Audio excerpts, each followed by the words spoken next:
Hey, what's up, everybody? Let me turn on Andrew, aka Party Size's audio, and then again, let me know about the So mix because I can't.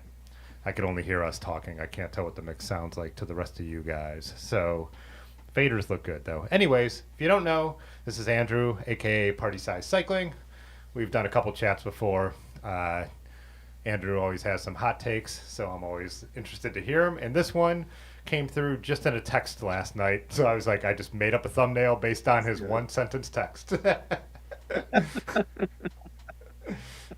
It came out very organically during our Swift camp out. So I was like, this is definitely something I want to talk to Tim about, and I feel like we'll be on the opposite sides of this one based on your setup. Yeah, yeah, it's funny because yeah. So I basically just did the Swift camp out. Just put out a video yesterday about it, and my setup is two low rider panniers in the front and a just basically a seat pack bag in the back. But yeah, we did the Swift camp out as a just a private friends group thing. Would put it out to a bunch of friends, but just in our like thread of people who ride bikes around here that we normally ride with. And I think the heat kept a number of people away. The heat dropped Aaron off at about 10 miles in, and then Mhm. so only three of us actually got all the way to the campsite. So that's kind of how ours went. Here with the heat wave, though, it still was the first day and it dropped low enough at night, so camping wasn't completely miserable. Like, we still sat around a fire and stuff like that. Did you guys, had the heat wave hit you yet when you did your version? Yes, yeah, it was pretty swampy and humid. We all made it to camp. We combined it for the second year now with bike shop I've talked about a few times on here, Action Wheels Bike Shop, which is in Bethlehem, PA. We found a campground that's sort of a big triangle between all of us. So it's a 40-mile ride for them. It was a 30-mile ride for us. We sort of had 50 people all convene on to one big group campsite, which was a lot. It was really, really cool. Campsite had like a creek and like a big, huge communal fire pit. So we had most of the people around it. There's a couple of good shots that some people have gotten of everybody around the fire, which was awesome. It was really and very smooth. No major hiccups with camping, other than some lowrider Pannier hiccups. So yours, you do a sign up and then you cap it at a number, right? Yeah, we've had to in the past just because we did 50 this year, we did 30 last year. The campground can hold 100, but I don't feel like we'd be able to control 100 people, and if you double the people, that's doubling the chances of something happening that we can't control. So 50 feels like probably a safe number for the amount of liters and things like that that we have Hmm. to do it. So Robert, who runs basket bikes, he led a group ride in the morning from Action Wheels. I led one from my house, and we'll sort of ended up there. Nice. Very cool. Yeah, it's such a cool, like, event, non-event. It's like you just do whatever you want, and on the same day, and you call it the Yep. Swift Camp Out. And I don't know, I just think it's like a great way to do things. And then there's like you said, yours is a little more official. And then I know some bike shops lead some very big ones. I see even like Mm-hmm. was looking at Instagram, following the hashtag, just looking at the cool things that different people are doing all over. So it's kind of like a, I don't know, it's cool to know you're going and doing it on the same day, and then on social media the next day you could go and see what everybody else did that night. But Yeah, and I mean doing it on the solstice is genius too because it takes a lot of the stress out of the day to try to get there because we had split off at one point, but one group went to a vineyard that had frozen wine slushies, which was pretty cool. And so they had food there, and so they were there until 8. And actually, at one point, somebody realized that you have to go through a state park that has a crossing across a pedestrian bridge across the Delaware. So we realized that may close at sundown. So they were like, we need to get this moving. So they got in, but they made it over before dark. In fact, they had a really nice walk across the Delaware right at sunset. And so like looking off over and the sun was like setting kind of behind like the ridge line. These very gorgeous shots that some people got of walking over the bridge there at sundown was really cool. nice. Do you know if anyone from who was on your trip is going to enter into the, because Swift and bikepacking.com are doing a contest where you put a 90 I second think, yeah, we reel. had 3 people do videos. So John that rides with us, I was sweeping, so I didn't get a chance to get a lot of big group filming. So he did a lot he was up at the front, so he got a lot of that. And the Action Wheels main group ride did, and they had sort of a secret shop ride at the end of the night. So after they closed the shop, a bunch of them had like a real hitters ride where they were riding, real fast. They went through Nakamixon and did some single track, and so they made a video too. So I think we had three from our camp out that were sort of submitted for it. Um, they're all on my. If you go to Party Size Cycling, they're all like we all did the what's it called, the collaborator thing. So they're all on there if you want to go check them out. They're Oh, nice. good. Just the one that John did is a really, I feel like for our ride at least, a really good representation of the day. Awesome.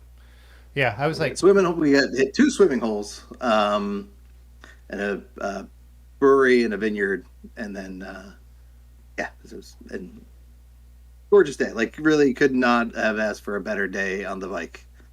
Going, we got caught in a lightning storm coming home though, so we a couple about 5 or 6 of us. I almost got hit by lightning.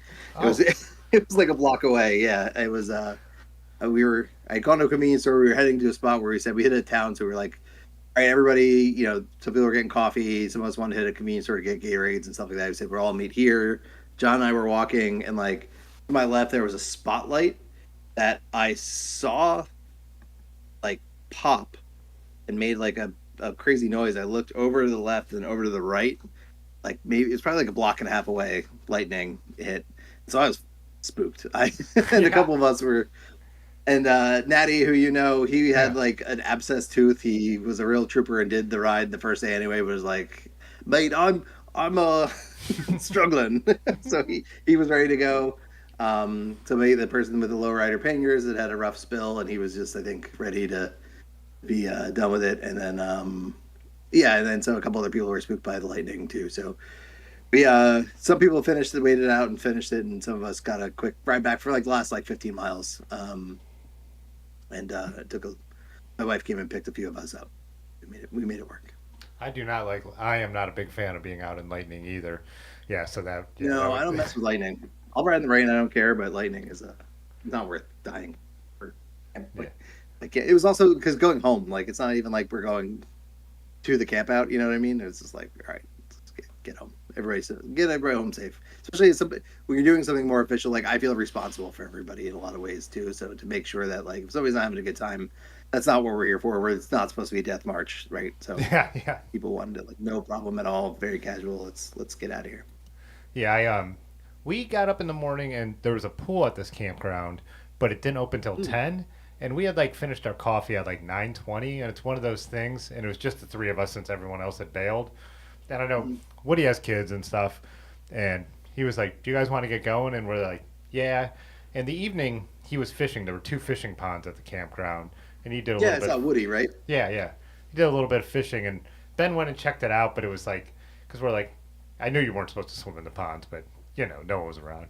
But it was just like, how they have those swampy edges sometimes, and you're like, eh. So we didn't end up getting in any water, even though it was like 90-degree days both days. So it was a little bit of a bummer on that front, but whatever. Yeah. It just I still got back by like the 11. one creek. Sorry, go ahead. I got back by 11:30, which was kind of nice though. The next day, Oh, yeah, that's me and him and Woody just kind of me and Ben and Woody, since it was the three of us, just kind of smoked the whole ride back, and just like really cooked. And then an hour later, Aaron's like, "Want to go ride bikes?" I was like, "Sure." So, Yeah, look, the nice day. 50 miles an hour too with loaded. That's a pretty good. That's a pretty good clip.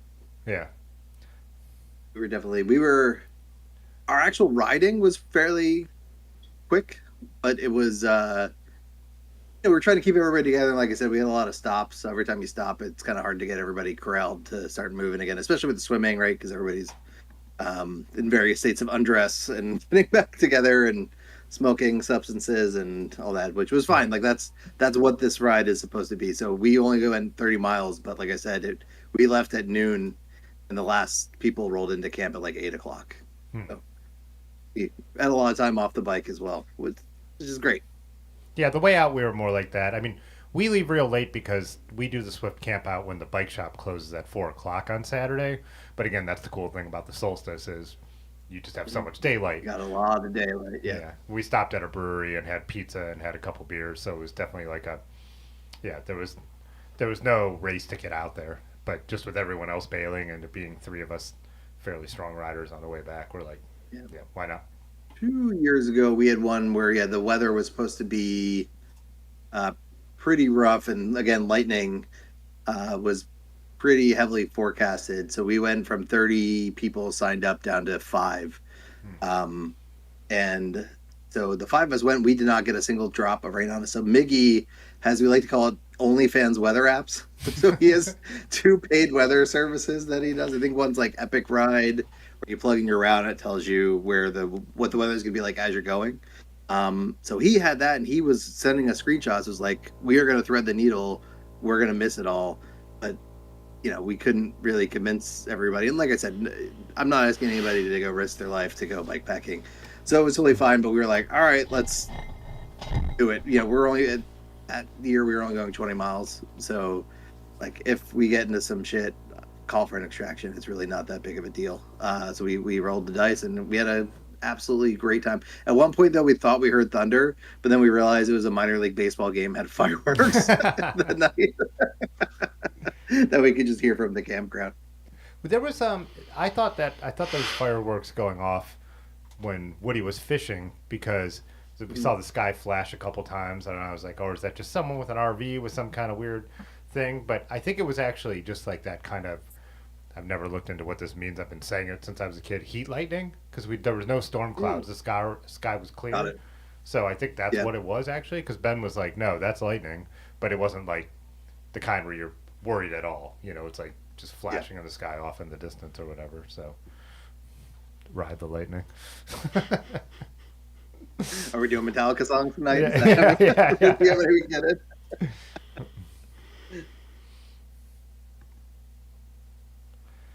So what do you think? Should we? Let's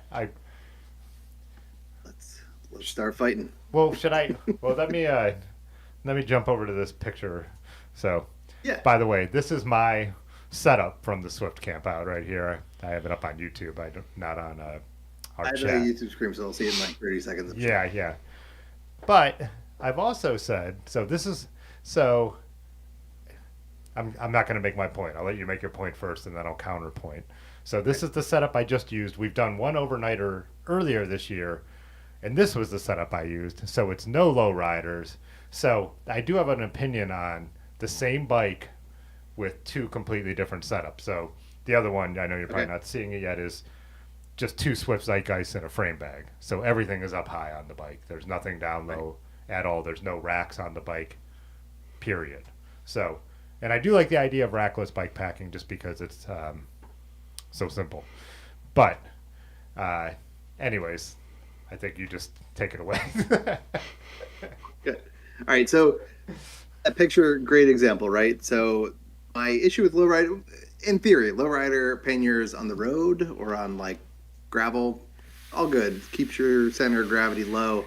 But even I think light single track, they are a death trap in my opinion. So we had somebody on our ride that had them, and it was, in all fairness, he had been on this trail before, and Bob's an awesome rider, but and Bob Super Dude is not a select towards Bob, and two different people had lowrider panniers on this trip.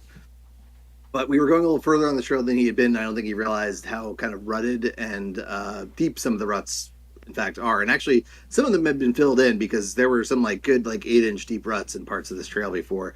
And so he was initially worried about it too. But, he had a point where he went and there was some kind of taller grass that was hiding the fact that there was, I don't know whether, I wasn't necessarily with him, but so I don't know. It was like a dirt mound or a rock kind of like hidden there, and so he clipped the pannier and went over the bars. Um, Kudos to Bob for being able to take that fall. Bob is 60 and Oh, was fine. His leg hurt a little bit. I think he said later that night, but he had a freaking spill. And it was 100% because of how low the lowrider panniers are. And I think that is, it's one thing if they're in the back and they're low, because I feel like you're not going to have that same sudden stop if you clip something like you it'd be do like with a those skid. lowrider Yeah, panniers. yeah. Yeah, you'll kind of like hit the back coming up is one thing, but to lose your front or to have your front completely stop on you is a whole different story. The other person that had them, as we were going through, and there was a couple points where like we were doing some light trespassing, and we had to go around That's my favorite like term. an orange I no love like yeah. trespassing fancy thing that was put up. So we had to like step up onto a wall and like get the bikes around this person had quite a lot of stuff. They had front and back panniers, and like trying to get the front panniers around this fence where if you went there was no wiggle room to the right, so if you did that you were falling with your bike 20 feet into the Delaware River. um, and so I was trying to help this person get around, and it was, hard as hell to get around. The back was no problem once we got the front through, because I was talking to John about this day. It's a lot easier, I feel like, to pull something through than it is to push. I think that's just physics, and that kind of goes with almost everything, right? So in the back, you're probably going to be pulling. You have some forgiveness, and you have the ability for the bike to kind of correct itself. But in the front, when you get that front caught, there's no pushing it through the object. So it made for a pretty treacherous situation. Also, just, I mean, my other thing, I don't love. I've never ridden panniers, to be fair, so I can't speak from personal So experience. any But I panniers do at feel all. like they tend to promote overpacking, which is good and bad. But when you have that much room, what do? You fill it with that room, because I think there's that rationalization that everybody goes through when you start loading up your bike. And I do this every year. I don't know about you. Like, I laid everything out. I started filling up the first bag. I'm like, I got so much room. How do I, like, I'm gonna have so much room this year. It's gonna be crazy. And then as just everything gets in the bag, and you're like, how how did I do this in the past, and why isn't it working now, and all that. And so you start rationalizing, okay, I don't need this, I don't need that. And you go, I think when you have enough room, you're just, everything goes, and so you end up with a little bit more than you need to. And we had quite a few down trees, so people that were loaded. We had one, again, a little treacherous kind of like section of the trails washed out, so it's about a 10-foot drop. We were planning on stopping and walking this section anyway, because it's one of those things where there's normally on the bike, on the unloaded bike, you have about 6 inches of space, because there's a tree overhanging, and then you have this narrow washed out part of the trail, and then to the right, like I said, pretty big drop off.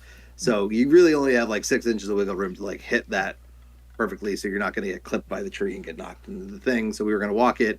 There was a tree down, and it wasn't like the base of the tree, it was the branchy part of it. So like Tim Youngdirt, Ed Edward Edgar, sorry, there's a whole story behind that, we can talk about it some other time. But he had like a Leatherman with like a little saw, so we're in there like cutting through like big ass branches with this little freaking thing. So we were stopped for like 15 minutes while they got us a path through.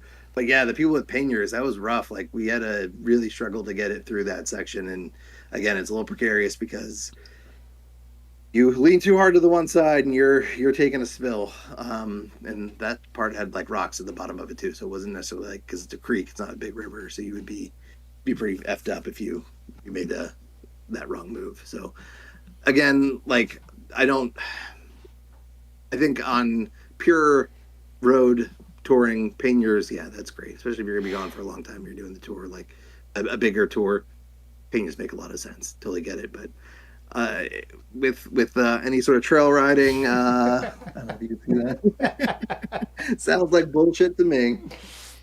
So that's my case against panniers. Let's hear yours. Why Well, they're so great well, so for front like panniers. I do find that interesting. Like I said, I showed my two bike setups, like right there, and I think that's one of the things I was pretty much going to say is that gravel and road touring, they're really great because that low center of gravity, the whole Janheim thing about getting the weight down low, the bike handles, fantastic. I will say, me and Ben both rode with panniers. He rode with four. I just rode with the setup that I had showed before. I'll throw it up on the screen while we're chatting. But we did the North Country Traverse in Michigan, and there were that bikepacking.com route they advised against using panniers. They were like, it's narrow and stuff like that. The narrowness never bothered me. So this was a lot of single track. It was a lot of rough stuff. I clipped a couple trees, but I was able to correct whatever. You know what I mean? I'm not saying I never brushed them. The problem in Michigan was the sand, and it was the weight on the front end of my bike. So Yeah. you said the space you get with panniers. I hear that in Dylan. My buddy from Columbus always says, I think it's nature abhors a vacuum, and it's just basically what you're saying about overpacking. I have two junior Rangers by Swift that don't. they don't allow quite as much overpacking as like a big set of Ortliebs maybe would or something like that. So Mhm. I don't worry as much about that as like maybe you could, because I am always trying to have bike packed enough that I try and go minimalist. But I did also do a true like mountain biking, bike packing trip with Dylan in the front panniers. And so I think this was more of a thing about the front panniers as opposed to panniers and low riders in general.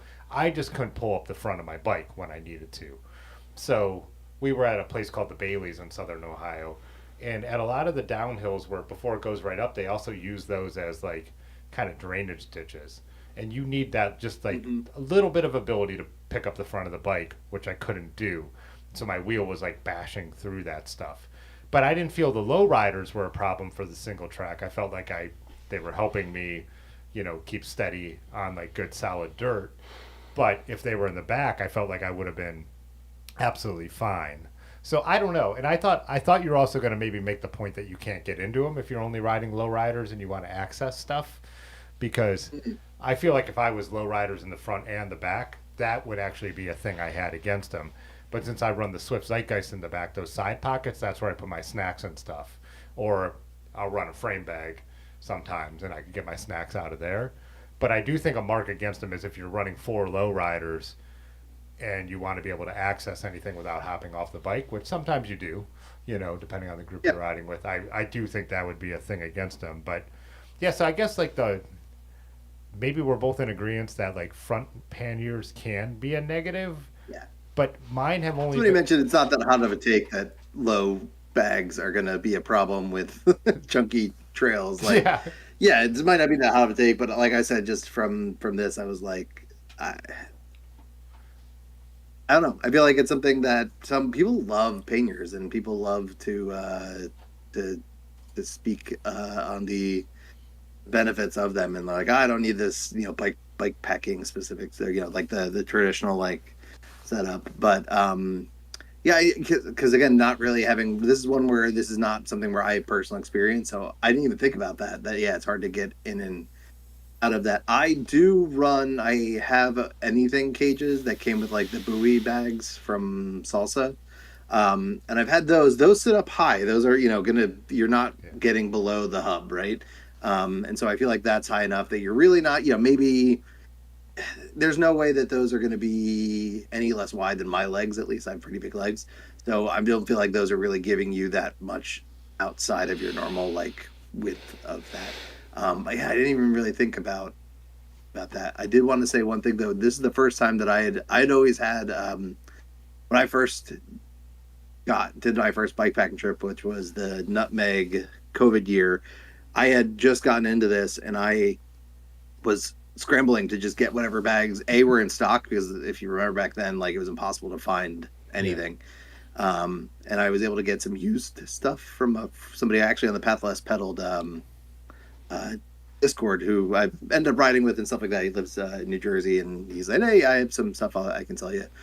So I like, I guess the sausage roll would be the common term for it. So that, the thing that comes off the back, and a half frame bag, and then I had my jumbo jammer, which I had already had. I was able to get by with that, along with the only thing I bought new was those anything cages, which helped. But those you can't get into either because they're sort of, the strapped roll. in and rolled top, so they're not really like anything that you're going to be able to get access to. But sorry, but so this year, for the first time, I had at a swap meet recently gotten a Paradise Bagman with a quick release, Yeah, and that was, so I tried that this year, and that gave me a little bit more room in the back, so I didn't actually need the salsa buoy setup thing. I put the cages on just in case we wanted to like grab crowlers or anything, because we were hitting a brewery. So I had just like a backup plan if I couldn't fit them in, but I was able to get them in the back. That the Bagman really, I was surprised. I thought that was gonna be all over the place going through the single track or going over rocks and stuff like that, and it really didn't. It didn't really interfere with like my butt at all. I have a pretty huge butt if you've never seen me ride, and so I usually put in the back is definitely going to be an annoyance, but it really wasn't. So I think that is going to be. I think I might just keep that on my bike all the time. That was phenomenal, and yeah, you can't really get into it, but I try to keep anything I'm going to need readily accessible in the half frame bag, which I feel like is pretty easy to unzip and grab, a bar or a noon or something like that while we're riding and not have to stop and hold everybody up to grab stuff out of that. So I think you tend to ride the stuff in the back. I don't know. What do you just have a rack or what are you running to do the zeitgeist in the back of your bike? So I have a bag man that someone gave me. My bikes are so tall, I don't need it. I actually put it on the e-bike that I gave to my dad, and so it like gives him more space if he goes and rides it. Erin runs it Mm-hmm. because she was running it because her bikes are much smaller, uh, and just that noise of if your bag hits your tire, and you're gonna be on a 5 day tour, it'll make you Oh go God. insane, you know. So Yeah. she actually switched this year though because even with the Bagman on her bike, she was still getting a little bit of bounce. Not that it wasn't bothering Mm-hmm. her riding; it was bothering her just that. Ears. Yeah, yeah, just her sensibility. So anyway, she bought a Nidorak from from Analog Cycles that is powder coated to match her whole bike. It looks so cool. Oh, But cool. so now she's actually running more of a rack with it, like more of a support. But I'll pull this picture Mm-hmm. up. I know it'll be a minute before you see it again. But so you can see what one thing that she showed me, which was a really good idea, is instead of using whatever that like, yeah, Russ is from Pathless Pedals knows all the names for everything, and now I'm trying to think of it. But like whatever that cordage that comes with it, mine would rock when we were doing the single track, and then it would end up hitting the tire over time. So I'm actually using a Uh, really thick valet strap, and this was her idea because I use spacers to keep it from hitting the back of my like where my hamstrings are because it'll get. sure. So Okay. I put spacers in there, so I run that really thick fillet strap really tight, and that eliminates Mm-hmm. the a lot of the rock. You know, obviously it doesn't matter because I have a Okay. rear fender on here, so it's not going to hit the tire, but it just like Yeah. keeps it. Okay. So there's nothing supporting that. That's just the Yeah, VOA strap and the yeah, fillet well, because you straps, have Brooks, and then you have the saddle okay. loops. Yeah. Yeah, Oh, and yeah. I also will say to your point, which it's funny because like our trip this year is going to be pretty much road tour and then maybe some bike path that might be crushed limestone. So the low riders are going to be Mhm. great. It's also going to be like Yeah. kind of a chill pace, so I can overpack if I want to. We're doing pretty flat tour, all that stuff. But the first are the time after the 2 years after the COVID nutmeg, whatever the nutmeg was that wasn't organized, where we had to go bike packing, and I was a little worried about like being warm at night and stuff. I still wanted to ride. I can't remember why, but I still wanted to ride my rally, and I did it in this other setup. This is a picture of the gunner that'll pop up here in a minute, but I did this setup with it, just a different frame bag, but a frame bag. And same thing. This is a zero rack setup. It's also just a zeitgeist on the front with fillet straps on the handlebars, and then a bunch of spacers stuffed between it just to keep it up a little higher. And I have to say, when we were riding like that New England rocky single track, even though I had all the weight high on the bike, it didn't bother me that much. I do believe in the Yeah. physics of low riders making the bike handle even better, but Hmm. I think like if I was going to do another like bike packing trip with someone like Dylan who's way faster than me and it was going to have a bunch of single track and off road in it, I would go back to this setup. So Yeah, that's very similar to the setup that I had for that this year. Um, yeah, you know what I noticed? It's when I set it all up and I was like getting onto the bike, it felt top heavy. It felt, but then once we got going and I did a couple like I have a little alleyway that's unpaved and it's not chunky, but there's some like double tracky kind of alleyway with some just junk in there, and potholes and stuff like that. And so I would like do a couple laps through there, make some hard turns into it, make sure everything was keeping and yeah. So that it felt fine once I was on the bike. It was just the getting started, or like we were when we stopped on sort of a looser gravel rail trail. Like I felt like if I had really like I could slide the bike when I was like sitting there, which made me nervous. But then again, once we got on it, it was fine. So I think part of it is just you like when you not you like yeah. the rider is on the bike, it helps negate some of that top heaviness of it, I guess. Um, so we'll see. The one thing I've never tried that I really would like to get and to do is like a full. I've never had a full rain bag, and to try to like do the whole thing of like keeping your water and all your other stuff like low in that the triangle. and see how that feels. And I'd be curious to just get the experience of like, okay, how much of a difference does this actually make? And I think single track is one thing, but like the top heaviness, I would see more of a problem on like looser downhill gravel, right, where you're more at risk of that like the wheel base just kind of kicking out on you and sliding out, right? Because I think in single track, I don't know, the dirt and stuff. I guess yeah, you still could, but I don't know. I feel like I'm heavy enough that I really plant the bike, and that it's when it's loose over top of hard. That's where you get that slide out risk. Yeah, so talking Um, about the full frame bag, when I did that bike packing trip where I used the front panniers and it was almost all single track, and some of it was old school single track, so like Rudy, Rocky, very New England like. Um, the other section was much more smooth, like machine built trails.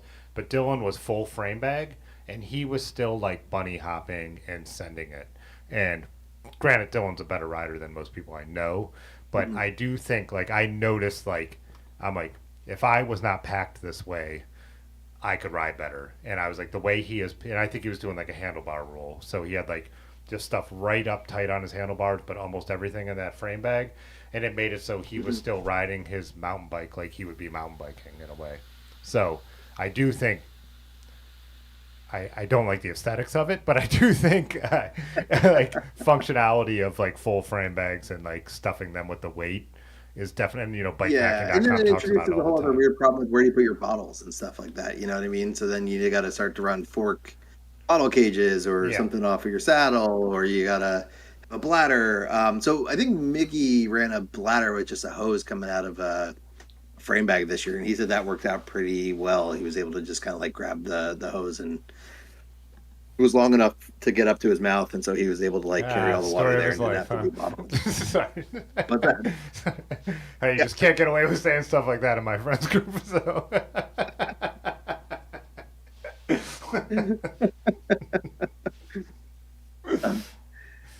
We had a trip a couple of years ago where yeah, it was only dudes on it, and I think he had just gone through a breakup or something like that. And like I don't know, there was just a lot of dirty talk on that ride. We had one person that had never ridden with us before, and I was like, yeah, it's not normally like this. Sorry, I expect to never see that person again. But I happy to say he's come back on rides several times. I've hung out with him a bunch of times, so it all worked out. But yeah, that was a fun. That was that trip where it went from like 30 to 5. So okay. So you had in a one. real what you used to call it, a virtual dudes night out, or it was a bike packing dudes night out. You also got called out for your well, the way I say it, valet strap. So someone asked. Let's talk. Let's because I've heard I in the think it's last valet. week a lot of different pronunciations of that. So I always said violet, but I heard somebody at Gunks call it Volier. Then what did you say? You said I something say different. valet. Pudgy just chimed in with VOLAY valet. Volet maybe, but yeah. Volet. Okay.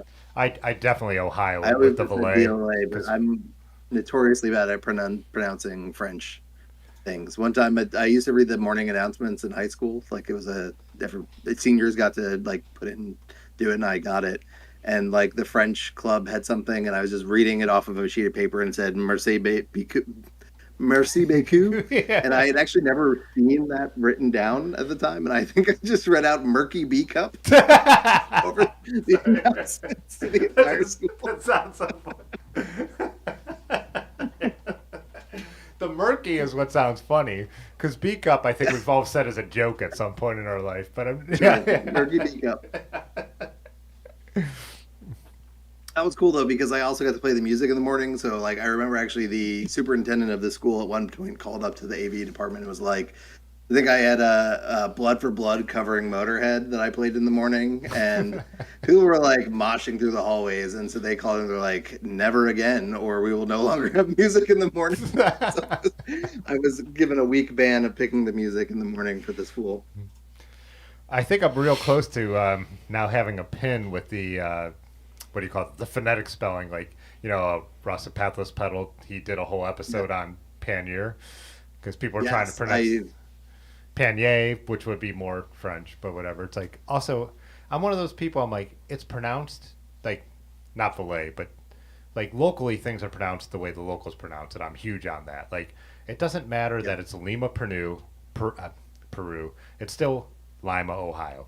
It's like that's what the, you know what I mean? Like that, like Yeah, yeah, yeah. there's a million of those, and we've gone down this on the stream a number of times, and then people go crazy on their local Mhm. pronunciations. But again, it doesn't matter what the official, correct, original pronunciation. What the locals call it is what it is. And again, like you're gonna sound like a real I mean, dick. technically, it's all words. Yeah, All words are just a symbol for a thing, right? So as long as the yeah, person knows what you're talking about, that's yeah. really all that matters. I yeah, we were joking when I we don't were. think anybody got murky beak up from what I was saying. Yeah, yeah, no, you definitely, yeah. Like you're just gonna sound like you sound like a dick if you go in and say croissant, and you sound like a dick if you go in and say hero instead of Yeah. gyro. It's a fucking gyro in the United States. I'm sorry. I feel like you're only allowed to say croissant if you're saying it like to be funny like Yeah, that. But if yeah, you actually like with a straight face say croissant, yeah, I'm yeah. laughing you out of whatever coffee shop we're in. I like the way Brad just Um, murky I do beat up. appreciate that Russ did that video. I remember watching that fairly early on and like getting into this stuff. I'm like, ah, that makes a lot of sense. My friend John has a video. I've actually never seen the video, but we quote it all the time because he's like explained it to me and like said a lot of things.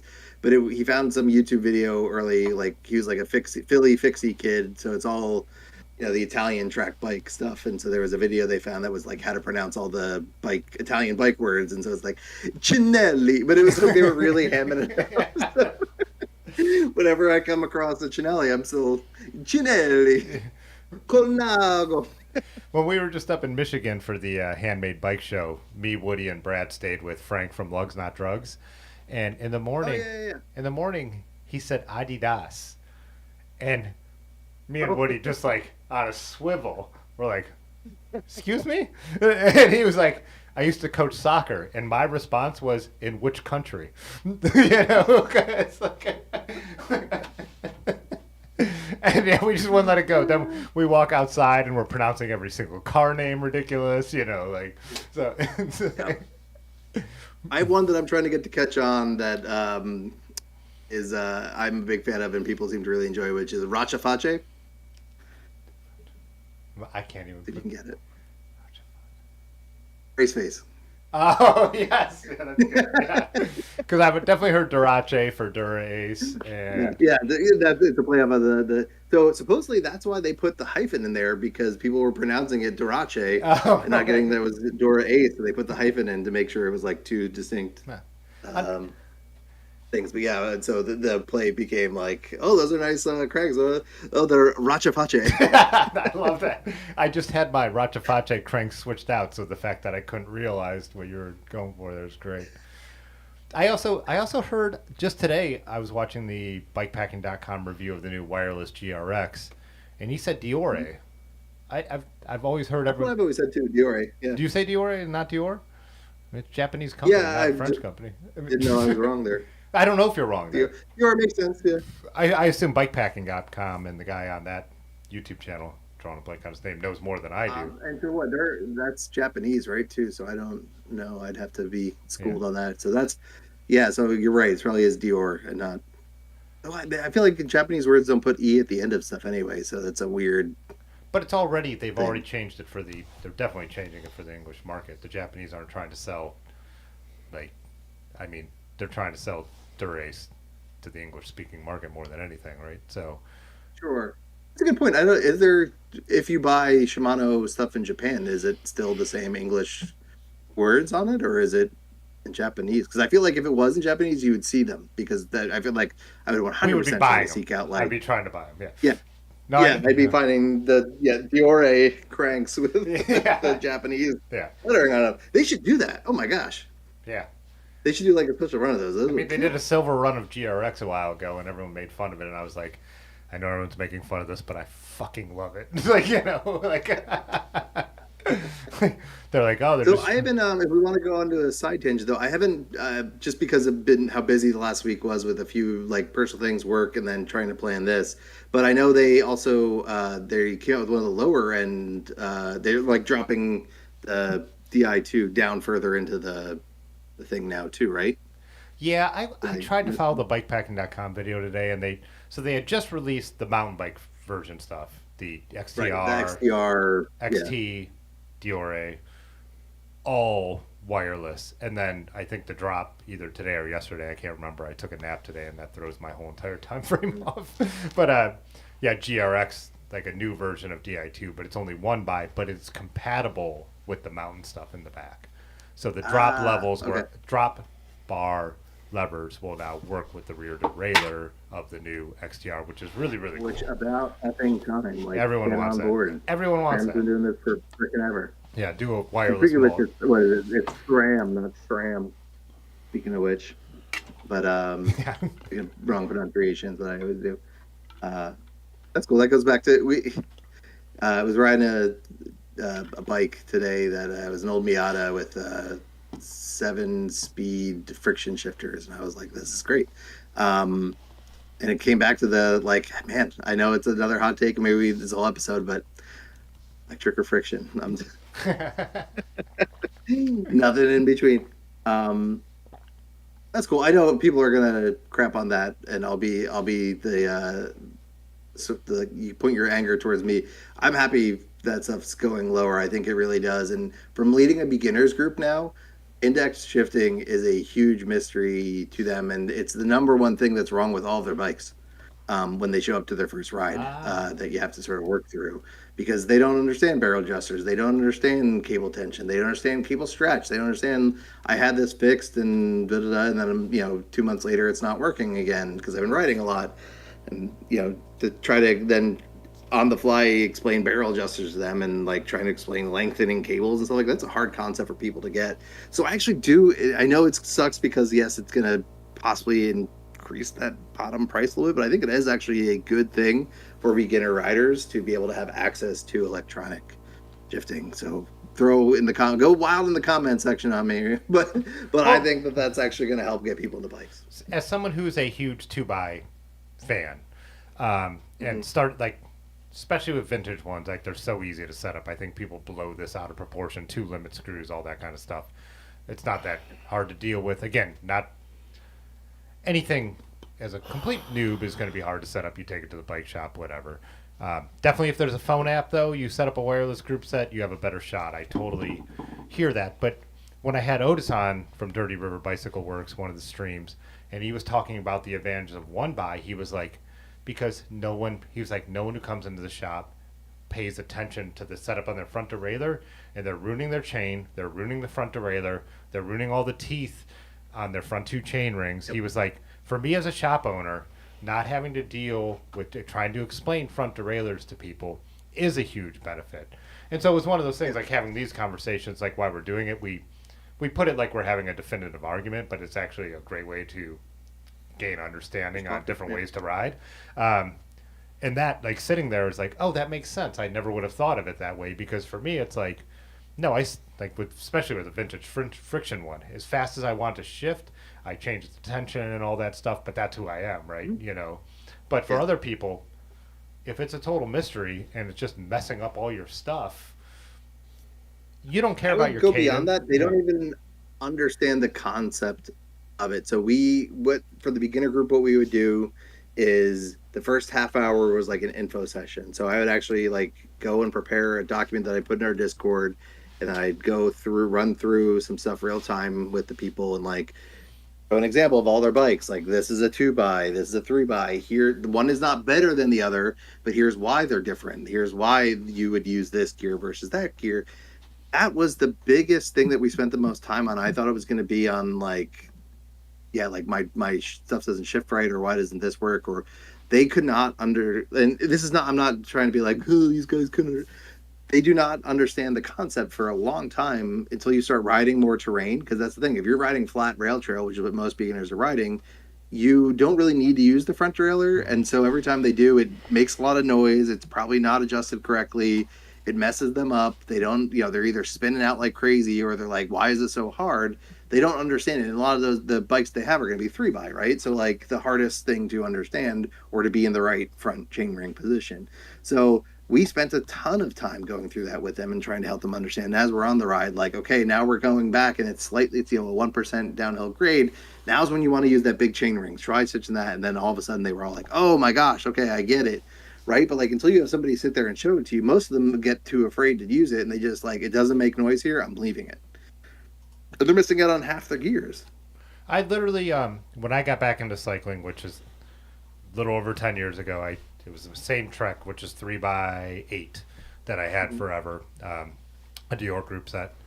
I I realized I still had the manual. I pulled it out and I read it, and it was like, and it was for me because that's the kind of nerd I am. It was like in the middle chain ring you could be in any gears in the back.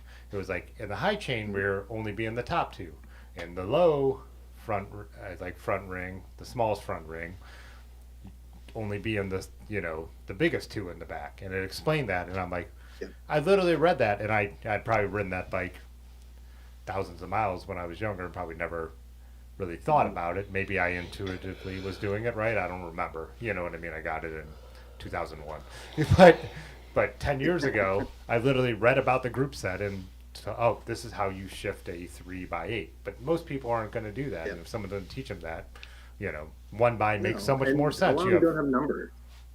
yeah, The front. So if you, they maybe they've figured out that like okay, the bigger gear, looking at the rear derailleur, which is the one they're using, okay, the bigger cog makes it easier, and then so I don't understand then when they switch it to that on the front, if it doesn't have one, two, three, why is it the opposite, right? And like we had to sort of explain, like think about if you're turning the front one time, think of how many times it has to turn the back to match that one time. And then people that are somewhat like mechanically inclined, not necessarily bikes, but just like understand like gear ratios, frankly, could kind of understand it. But like that's a hard hill to get over, I feel like, for a lot of people. So to eliminate, my point is, I think to eliminate all of that, to also then eliminate the cable stretch and like, it's one thing for, Otis is setting up that bike and I'm sure it's dialed. But then the reality is 2 months of riding and that setup is no longer totally. dialed.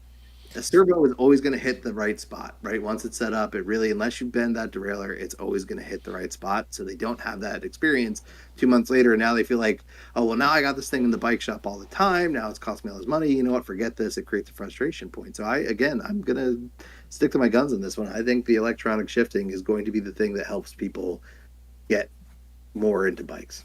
Yeah, and so Kevin here said if people can't figure out the front derailleur, how do they manage the rear? I think we've already answered that.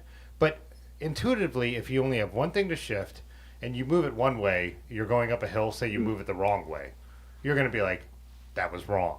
You know what I mean? If you're Right. going on the flat Yeah. and you're not keeping up and you move it the wrong way and you start spinning out, you're going to be like, that was wrong. I think so. I don't think, Kevin, that is actually a good point. I think Andrew just made the point that makes the most Okay. sense. There's way more complication to figuring out. Back in the day when you had no choice, you hopefully figured it out, or you always cross-chained and rode your bike wrong. I know people Yeah. who still do that actually, but like, yeah. but Sure. but again, like But two, I'm a also, two by it's, guy, it's, but I'm a it's bike not the nerd. same, right? Yeah, It's not the same because on the right hand side, it's this one makes it easier. On this one, that makes it harder. So like it's not even the same back and forth. yeah. So if they've gotten used to this one because this is smaller and they can figure this out, they're completely lost over here because they're not thinking about like they don't understand cable tension. They don't understand like how a derailleur actually works.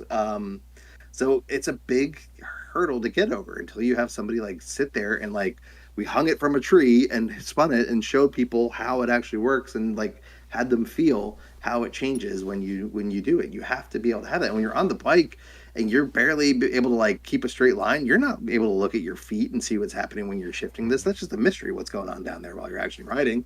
And they don't have a stand, they don't have somewhere to put it up. They're not messing with it, right? So you really have to have a competent person spend a lot of time with you to get over that. I've literally watched like I've mentioned this a million times. I love pro cycling. I watch pro road racing Mm-hmm. all the time. They sometimes show like a zoom in on like the derailleurs, like on the chain set and the drivetrain, and I watch pros who are completely cross chained. You know what I mean? Like Mm-hmm. there are professional bike riders who don't have a clue how their bike functions. So like there are other ones who Yeah. are so Well, also dialed. those road cassettes are so small. You know what I mean? It's not like you're really getting that far of a difference between the small and the big gear in the back too. I think, which probably helps because that's actually a really good point. We were doing to prepare for the crit race that we have here in town. We were getting ready to make some videos, and we had two people on like racy road bikes that we were following. I was hanging out the roof of John's car with a GoPro on my phone, and we were trying to follow them and video them doing a lap of the course so we could make a Instagram video for it. But I noticed when we stopped, because there's a bit of a hill, and when we stopped on that hill, they were in big, small. So these are people that race crits and do that, and they're not thinking twice about cross chains. They're not worried about it. You also remember, like, these people are getting new stuff every year. Yeah, they don't need to worry about it wearing. Like they don't care. Yeah, it's interesting. There's the opposite effect of, like, some people think that, like, so some of the really strong riders on flat stages will use like 60 tooth front derailleurs, and people think it's because they want to, because they could push such a hard gear. It's not. It's because at such a high level of cycling, they're worried about every watt. So what they're doing is they're running 60 in the front so they could be in the middle of the block in the back. So they're running a straight chain line because that saves like 5 watts. And at that level of cycling, that might matter. That might be in a time trial. That might be the 2 seconds that wins you the race. So it's not so they could run 60-10. It's so they could run 60-15 and have a straight chain line. So just super nerdy stuff that some people are totally dialed in on that your average person has no clue about. Like it doesn't need to. Side note, I think you should do during the tour this year. I feel like it would be fun. I think you should do some videos on it. I think it'd be interesting to see, like, get exposure to some people that don't necessarily always get served Tour de France coverage. Some Tour de France coverage. I think you'd have an interesting perspective on it. I know, just a little suggestion. Yeah, the first live stream I ever did was during the tour, and it was because I didn't think anyone would tune in, and then I'm like, I could just ramble about the Tour de France to nobody and learn how to live stream. So, yeah. I think we've talked about this many times, so we don't have to go. But yeah, I can't, for whatever reason. I like watching bike racing. I will kind of keep in touch with the Giro and the Vuelta, but like the Tour is the only one that I can actually, like, I will turn it on while I'm at work and watch all the recaps and watch the Lanterne Rouge commentary afterwards. Like, I will get into that for a month. I got a month in me. Yeah. And I like the classics because they're easy. All right, that's what happened. You get I do love the half hour, NBC videos that just like kind of catch you up on pretty much everything you need to know. That if you do that and then Lanterne Rouge to get like one layer deeper, I feel like you have such a good grasp. And there's been tours where I was not as available, or we were like on vacation, stuff like that. I wasn't able to follow it. Where like that's how I was able to keep up with it, and I felt very much in tune with it, even without getting to watch the actual like 5 hours of live coverage. Yeah, and so for people who don't know, Lanterne Rouge is a YouTube channel, and he's like a younger Australian dude, and he is so good. Like, as good as anything I've seen of breaking down how racing works without dumbing it down, too. Like, really explaining it's what pretty happened. technical. And that's one thing that I think of people who don't like pro road racing. And I said this before, and it came off horrible, and I'm still made fun of it. But like, if you don't like pro road racing, it's because you don't understand it. That's not 100% true. But one of the things that is so cool about it is how complex it is, and it all comes down to the idea of pretty much like aerodynamics and stuff like that. That like just has this massive effect. Like, because I think so many people think like of running races, the fastest guy wins a foot race, right? Mm-hmm. And cycling is not like that at all. Like, it is so much strategy and team planning and technique, and every team is trying to do something different, and teams team up, and it is chess. It is chess out on the road with the greatest athletes that exist for endurance sport. So it's this. So once you get into it, you're like, it's so amazing to watch and be like, and argue about, and there's just so much nuance. Just like, how we all argue about a basketball trade over here. It's like there's just so much going on day to day, and when you like learn a little bit of the nuance, like it like really hooks you. Like, I've hooked a bunch. Like Brad is in the chat, and my buddy Ryan, who's moving out your way. Like, they both become obsessed, and it's like I slowly hooked them into it, and they're both really, really smart people, and I think, no offense, but really smart people really end up enjoying road racing because it's very strategic. I think the concept of, like, once I understood the concept of the peloton, the physics of the peloton, right, and like the whole game is the constant, and it moves faster and easier than anything else. So anything you do outside of that becomes hard, right? So it's strategic of when you're pushing beyond that, when you're staying back. The reality is what happens when you get blown out the back, right? Or if you have a crash and how hard that is to get back into it. And understanding that dynamic, I think then unlocks understanding why the breakaway matters or why the breakaway doesn't work, but why you have to do it. And that game of chicken, right? Of like, yeah, let them go until then. Oh, that's a problem. Or like the concept of like, okay, I have somebody up in that breakaway, so I'm not worried about it, particularly because I have My a team safety doesn't have plan. to Like, work. so I have I an think you excuse have to not to understand work that core today. Yeah. concept of the Peloton before any of that other stuff makes sense. Yeah. Yeah, it just goes so deep beyond there. Like you said, if a team has a couple guys in the break, they don't have any obligation to close down the break. So the other teams have to do the work to try and win the stage Yep. or the race and all that kind of stuff. And then it all goes out the window on mountain stages when everybody drops off, and then it becomes a real. Then it becomes more of like the foot race sometimes. Yeah. You know, they've caught the break. It's like the personalities in it again. You know what I mean? Yeah. Like to have like that rivalries and a couple those people that like your Poggi versus your Jonas, right? Like that is makes good for good TV. That makes it. I was trying to explain to my neighbor. I was like, beyond the sport aspect of it, it's a soap opera, right? It's a soap opera, 1 month soap opera that you get in these stories, and there's all sorts of other contexts of what's going on outside the race with people. You think of like Vanderpool and his like grandpa and stuff like that. The other couple years. The concept of like who is it, the guy that that was in the polka dot jersey because he was Danish and they were starting the tour in Denmark and like all that stuff, so he wanted to go and he got like a week. Everybody knew that this man was not keeping this jersey, but it was like really cool and like special and made for good thing. Like how long can he hold it, through the whole all of Denmark, all that stuff. Like those are fun stories that you just like it transcends the sport or like the bikes that they're on. Like they're just good people stories that And France is beautiful, into. and like Yeah. so for me, like I like stages that don't even matter as much, since I usually, if I don't have a shoot, I'm usually editing photos. I can watch it live and have it on in the background, and like sometimes it's just like looking over and being like, God damn, the Alps are beautiful, like the Pyrenees are beautiful, or they'll be in Brittany, or Yeah. they love to make it international, so they'll start and they'll do the Grand Depart at the beginning of the race in a different Right. country, and you're like, Where is that this year, by the way? I haven't kept up. you know what? I should know the answer to that, and I don't. Where is One in the the Grand? chat. Yeah, where's the Grand Depart this year? I'm actually totally drawing a blank, and I am so like when they announce it like a year ago, I'm so dialed in on it. And do you know where the Grand Depart is this year, Dave? It's.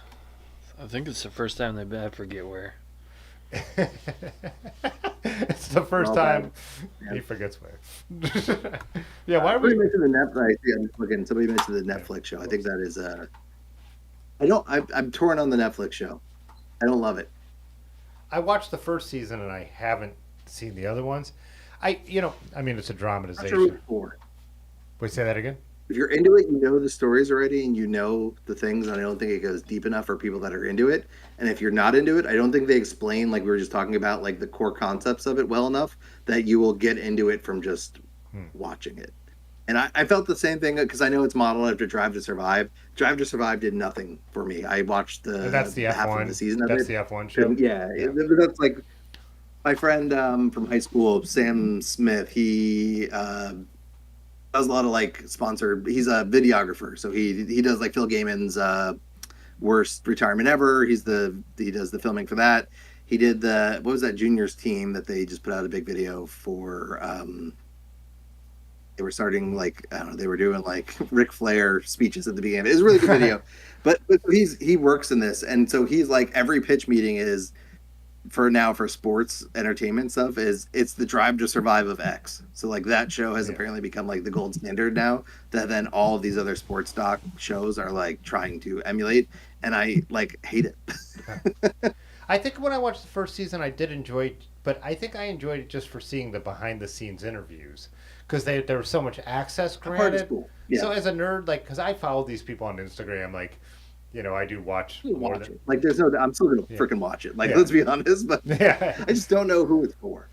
yeah, and that's also my problem sometimes with the I don't know. It's interesting because when I consider the golden era of televised cycling, there was 2 years where GCN had come together with Eurosport and they had everything. And I loved it. And I just used a VPN to watch all their coverage all 2 years long. And so it was so great. But then when I would switch back to the NBC coverage, I would be like, Americans, there's one thing we're good at, and that is fucking TV. And the overlays and the interviews and those stories like they do during the Olympics, like those little background And the stories they Bob cut away Roll to. Phil Yeah. cannot be beat, But I in my appreciate opinion. but I appreciated watching the European coverage where they still do a little more explaining because they know more people are watching the Tour de France than was watching any other bike race that exists. It's just a fact. Like, Mhm. so they do explain it more for your casual fan, but they don't have to do it on the level that NBC has to do it to try and keep, people who only watch Yeah. this race, like entertained. So that would like annoy me a little bit with NBC is like now I have to like I don't need to learn about these basic concepts because I watch it all the time. Whereas your sport's not going to go super deep in that. They're going to use it in like conversationally to like explain here and there. But again, like the graphics, the overlays, the background stories of American television, we are, like I said, Right. we're worse. And We're not only worse. that, I love listening to Bob Roll correct Phil Liggett all the time. So with the European coverage, the reverse of that is there's Sean Kelly, who was one of the best one classic riders of all time, an Irish guy. He was very bad at first, and he's coming to his own. He's gotten much better, but I love that there's a dynamic where like on TV, like even when you like correct someone, you're very nice about it, and you kind of work it in and be like whatever, like the way Bob Roll does. Sean Kelly is just like, no, don't agree with that at all. That's You not what we fucking would do. punk. Yeah, I know. He's just like straight. It's like he doesn't care. He's like, I am one of the best cyclists of all time. This is the Sean Kelly, for the record, is the last guy to go clipless. He had cages on his Yep. bike still, and he refused to Oh, damn. switch. He said he finally just switched because he felt bad because neutral service had to keep a bike on the roof that didn't have clipless on it. And so I love this man. So it's like, and I know me and Brad and Ames argue about this because they're always like, I can't stand Sean Kelly. And I'm like, I love him because he doesn't care what anyone says. He's like, I worked raced. that into my rotation. Yeah, I'll check it out. Yeah, I've written everything. I don't care. I'm gonna tell it like it is, and it's just always no. I don't agree with that at all. I love it. Anyways, So side note, so spending the Natty, Mr. Natty. For those of you that don't know, he's a mainstay at some of our Northeast events. But he's one of the best storytellers and probably just like one of the most captivating people to listen to talk. But he's British, and so after spending a weekend with him, I really feel like I've like dialed in my South London accent. And walking around the house is like really nailing that, like doing nattyisms and stuff like that throughout the day. I'm sure it'll pass, but my wife is, I'm sure, very sick of it by now. But that was her. So she, because my wife never gets to come on these trips, and we had a lot of people that came that were from out of town. Actually, a lot of Highbridge and like local people did not come. Matt, who's in the chat, I saw he was on, and John was on. But it was a lot of like the Nutmeg and Gunks crew came down. So it was like the New Paltz, Kingston people, some people from Delaware came up, Casey and his friends, and I'm sure I'm missing some other folks in there. Some some of the Brooklyn, Brendan from Super Tuck and that crew. So it was really nice. But the funny thing is, my wife hears stories about these people, but she rarely gets to meet them or has never actually like interacted with them. So they were all staying at my house before like Friday, and then we were all back on Sunday and hanging out while everybody was packing up and stuff like that. So it's kind of funny for her to get to, like, oh, that's who that is, or like, finally put the Natty real- had charmed her too. He was one of the people that had to bail because his tooth hurt. So like she got a full half-hour car ride with Natty. It was like, oh my god, that guy's great. Yeah, it's funny because you said South London. And I actually asked him. I was like, "Where are you from?" I was like, "Is that Cockney?" He was like, "Oh, no." He's like, "That's because that is South London, but I can't." I think they call it the estuary accent. I could be wrong on that, but I think Yeah. that's what he has. So yeah, two different levels, but I was in the right direction because he is. Yeah. Like, yeah. Yeah, I actually went after Nutmeg when me and Dylan rode into New York. We had been riding around all day, and I went over and met him for a couple beers. He was like, "Let's go." I was like, "Yeah, I have to. I don't care what time we're leaving tomorrow. It's like, get a couple more stories in." But yeah, he was great. And at if you haven't looked at his, it's a little spendy, but his he has a line of like hair stuff, so hair oils and beard bombs and stuff like that. I've done some like merch swaps with him, so not sponsored, but I've been able to try. They're really good. I really highly recommend them. Not just saying that. Like, again, my hair is gross because I just got back from a ride right before this, but has done wonders. I had longer hair. I was really struggling with it's getting all stringy and gross and stuff like that, and it's straightened me right out, mate. Yeah, Um, I brought this yeah, up before, but little Cincinnati there. buying stuff from other cyclists I think is a cool thing to do, and I would love to, like I said, I'd love to build like a little side website that just like has those references because I buy all my, and Aaron has started to too. I buy all my soaps and stuff from Mr. Natty, Yeah. and like the shaving products. He's also, hooked it up a couple times when I see him in person since we're friends now, which is nice. But They'll support that dude, for sure. yeah, it's yeah. I mean, if you're out there already buying like stuff that's a little more like natural and all that kind of stuff, yeah, Mr. Natty stuff is awesome. So, I'm a dirtball. So like I am not like I am the opposite of Mr. Natty when it comes, but I do like really appreciate like yeah. Plus the other thing though and when you buy more expensive like um, soaps and stuff like that, they actually pay. It's one of the things that pays for itself because they last. Like I remember buying Yep. Zest as a kid and it just like disappears. Like this I stuff agree. this stuff lasts, right? Yeah, it reeks. But yeah, anyways. So, speaking of shameless promotion, though, I want to. We talked a little bit about it, but bearing the lead here, you were on Path Less Pedal this week on their Yeah. live stream. How was that? It was really cool. So it actually came because a bunch of people were like hit me up. They're like, did this happen? So Russ just hit me Yeah. up on Instagram, Pathless Pedaled, kind of like the OG of alt cycling YouTube, I would say, right? Yeah. He was like, hey, do you Got me want? into it. Yeah, he was like, do you want to be on a live stream with me and Nolan? And then I think he said 10 a.m. Pacific, and I looked that up and I look at my schedule. I'm like, okay, 1 o'clock on Wednesday. I'm like, oh yeah, I'm free. So I was like, yeah, for sure. And I probably would have made myself free no matter what. Let's be honest. But then I messaged back. I'm like, is there a specific topic or anything? He was like, bike stuff, YouTube stuff, whatever. I'll send you an email. And then he told me how his concept was kind of like, he's like a jumping off point, like is alt cycling a thing? And I'm like, cool. So Topic, yeah. yeah, it was like we jumped on. He was like, let's jump on 15 minutes early and do an A/B test. And so I get on the live stream, or like we're not live yet. And I was like, oh hey, how's it going? And he's like, hey, I can hear you and see you. I guess A/B test is done. And we both like cracked up. But then So you mean he does not use the free tier Zoom chat no. that runs out every hour? He is using Stream Buddy, which I'm gonna look into because I think it was only like $10 a month. And when I saw like, I didn't get to see the full back end, but he wasn't even going Yeah. to YouTube. So like what we're doing right here, it had the chat window, and it looked really good because he was actually even It's a asking good me. looking live stream. Not that yours isn't, but I just mean like Yeah. it's like one level up. I feel like polish, you know. It's kind of like, so I use OBS to run the stream. It kind of it does all of that for like when you have a guest, and then you can Oh, still so you didn't have to use OBS. yeah. So it like does.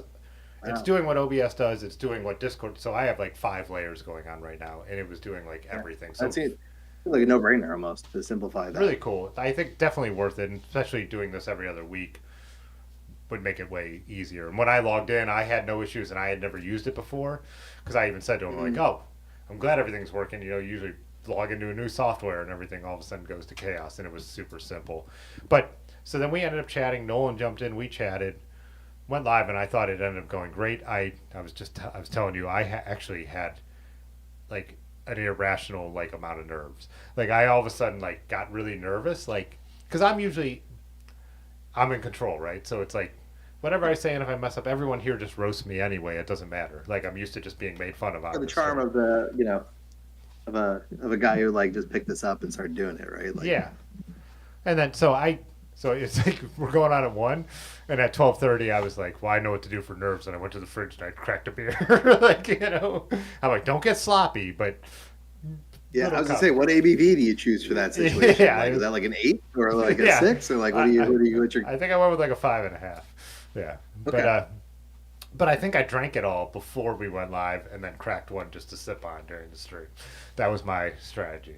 But I also told that I did write down. I made myself a cheat sheet just in case I felt like I didn't know, like I got hung up on something, like just a couple topics, a couple, and analogies are like the way I really like to speak. And so when we're going to talk about the alt Mhm. cycling thing, I'd come up with like, I'm like, I think music is a very relevant topic to compare to different levels on different kinds of cycling. So it was like, and I didn't need the cheat sheet. It's the act of writing it down that throws that stuff into your brain or whatever. But the coolest thing was, so like we end the stream here, and when we end it tonight, we'll be like, all right, peace out.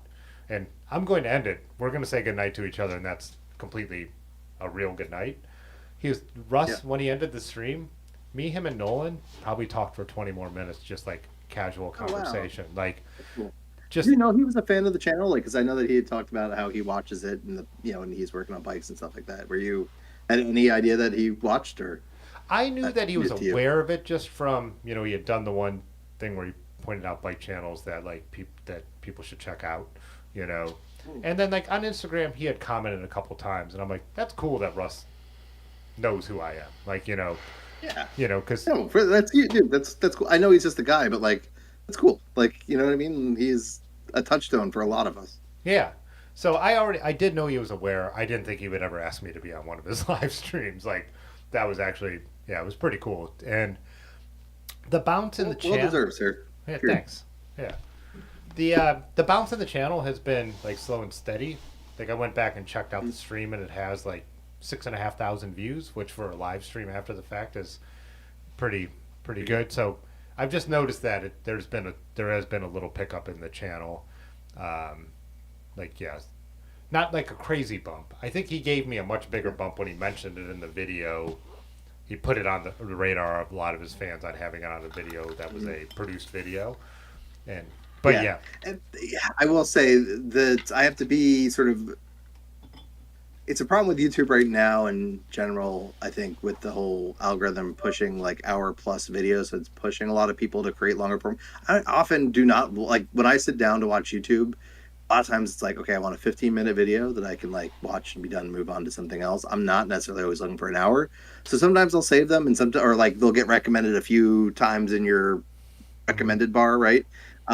But like the hour ones, there's a good chance a lot of his hour videos I don't watch. If it's his shorter 10-minute ones, I feel like I watch almost every single one of those. It's a no brainer. But the hour ones, maybe like 1 in 10.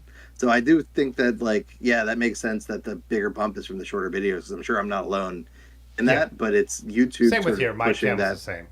My live streams don't Yeah, oh yeah, like my live streams are good because the true like fans of the channel love to jump in. There are also people who will become channel members and spend money on the channel, right? It's just yeah, that's a fact. I can see all the numbers in the analytics. So they're much smaller percentage of YouTube, but a high impact audience. So that two makes sense. different things. But yeah, for sure. Like, and YouTube does push the longer form content now, but I'm the same. So also his live streams because so when we were doing it, he was at 7 o'clock in Spain, I was at 1 o'clock in Akron, and Nolan was at 10 a.m. in California. Hmm. So it's kind of a weird time of day. So I rarely watch Russ's lives live once in a while because I am a Right, yeah, that's a good freelancer. point.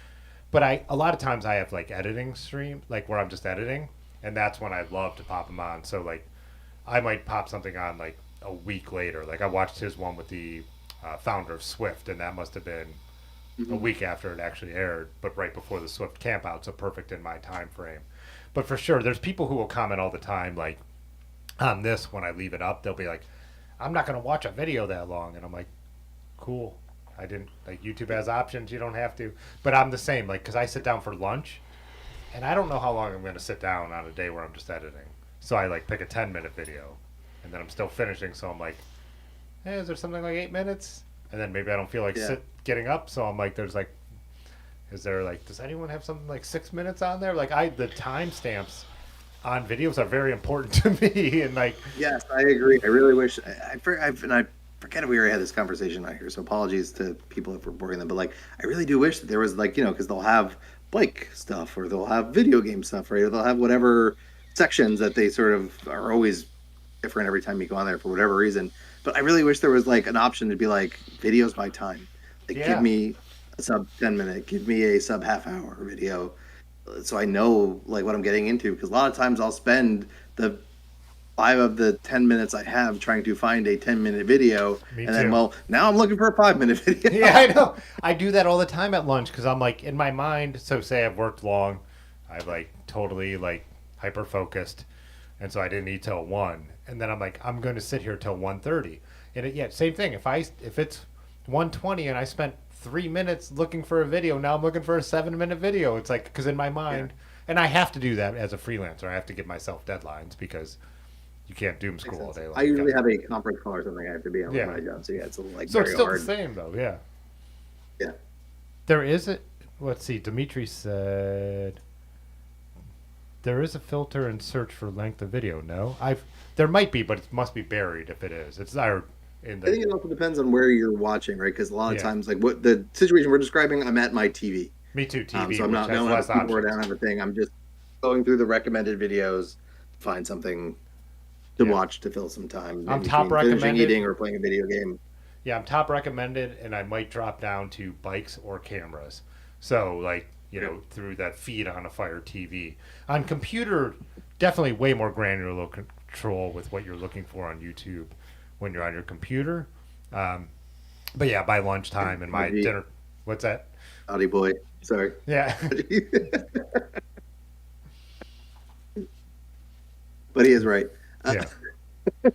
Yeah. Yeah. they are the industry leaders, I guess. YouTube should follow suit.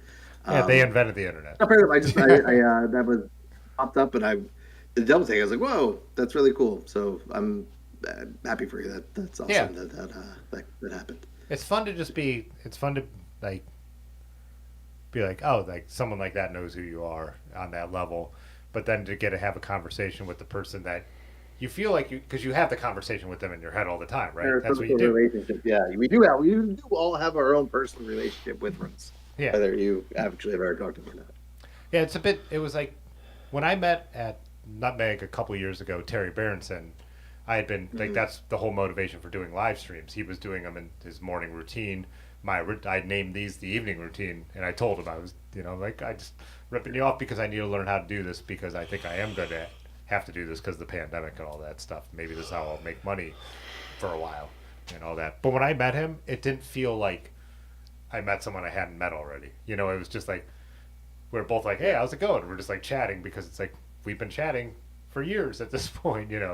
So it was really cool. Hmm. But like Russ, I've never met in person or anything like that. Probably never will. So yeah. I'm surprised he's never gone to a Nutmeg. I mean, I know they lived obviously on the opposite Mm. coast, but that feels like a big enough event that has enough crossover with his channel that at some point, like that would have been frankly a write off, right? And how much Go he make a video. and how much he live streamed with Ronnie back in like for a while there too, because they were trying to do what he does Mhm. with Nolan for a while. Nolan's Yeah. the bike sauce on YouTube. I, But I know you guys talked about it a little bit, but yeah, I used to watch the thing he did with Spindat too, because yeah, Eric and I talk not as much anymore, but we talk a decent amount, so it was always really cool to like watch him on there with that.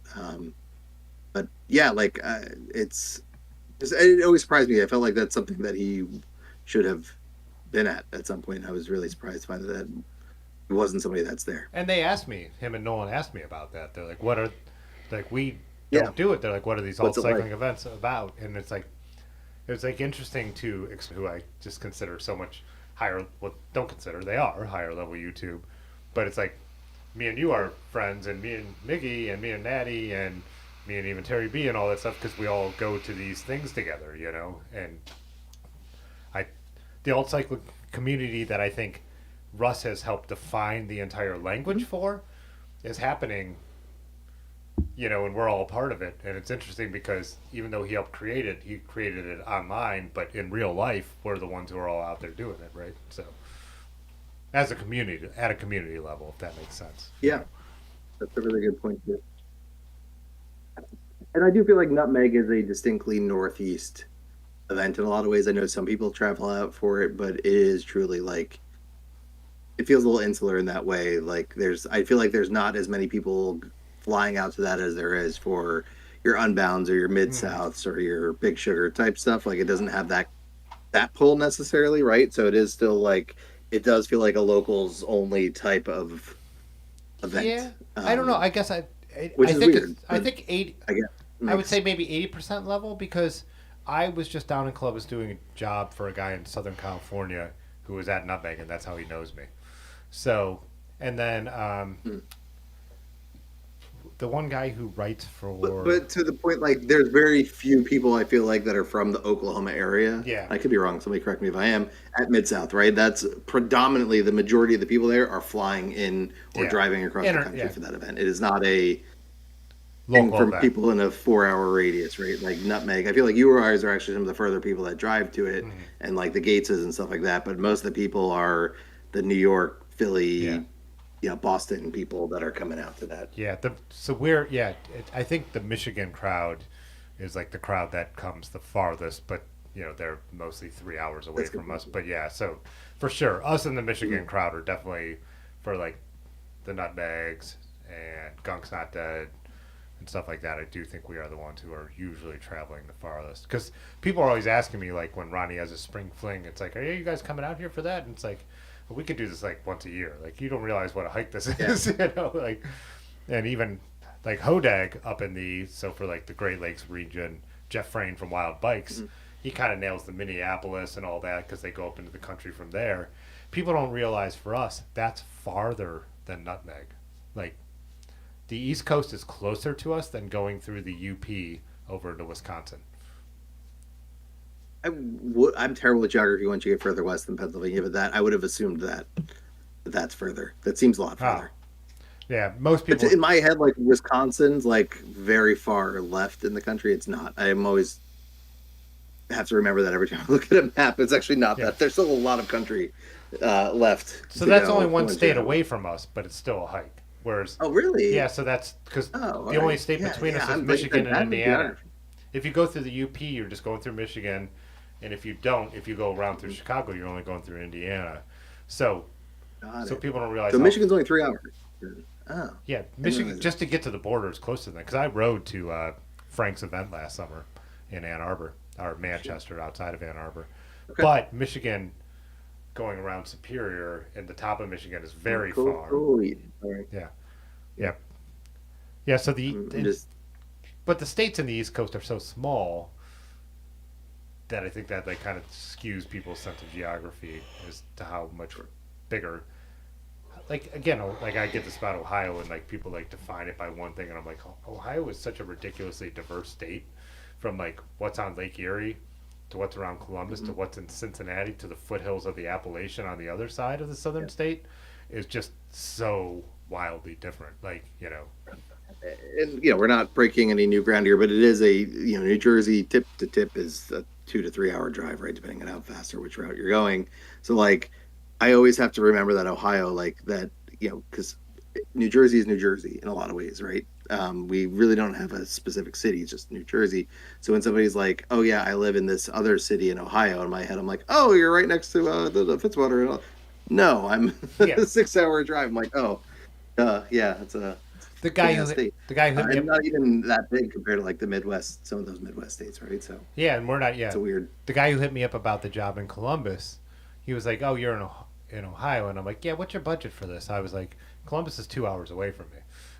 So Mhm, I'm not all the way on Lake Erie. I'm already south of Cleveland, and Columbus is in the middle of the mhm, state. And it was still like, hey, just so you know. Then I also, this is just this funny side note for and if you've ever seen Anchorman and why the weather person is an idiot is because like the weather never changes. You don't need to be smart to tell the weather.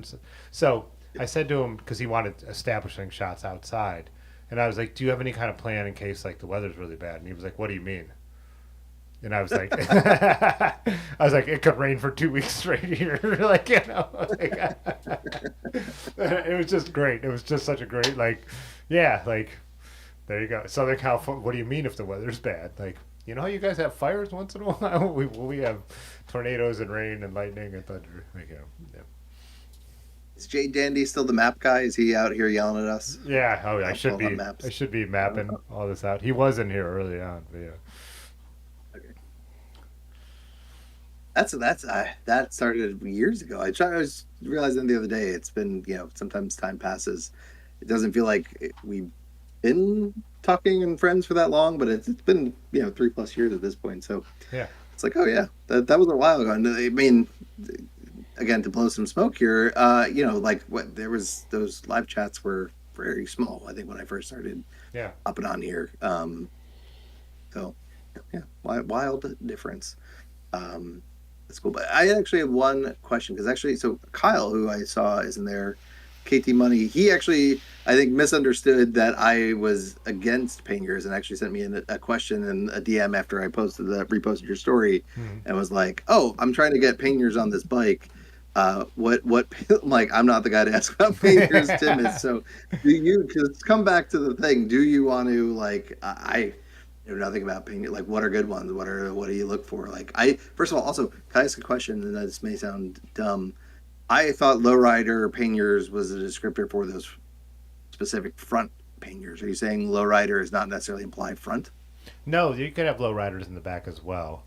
People Yeah. typically, when you see anymore, they are not running them low in the back. Like on the trip we just did, our Woody was riding the same panniers I am. I probably could pull up a picture here too, but he was running them like high on the back, which here you go. Okay. Okay, I got it. Um, so Because okay, so we need to maybe amend this title. Front panniers are both for yeah, low. front Front pan. panniers are both. So you can see Yeah. from this photo, and you'll see it in a second, Woody is running the Junior Rangers just on a fairly traditional setup. He's actually riding a race bike, a single speed. So he's just throwing a rack on the back and put the Junior Rangers hooked onto those. So he's running them pretty high. They're above the hub, as you could see. And if you look at Ben, he's running low rider fronts and high in the back, four pannier setup with Ortliebs. My rack is actually designed for these kind of Ortlieb. They have like side hooks or whatever.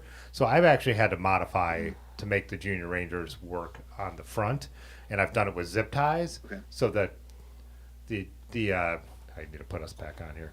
But the Junior Rangers just have a metal hook, like a just think of a thick metal hook.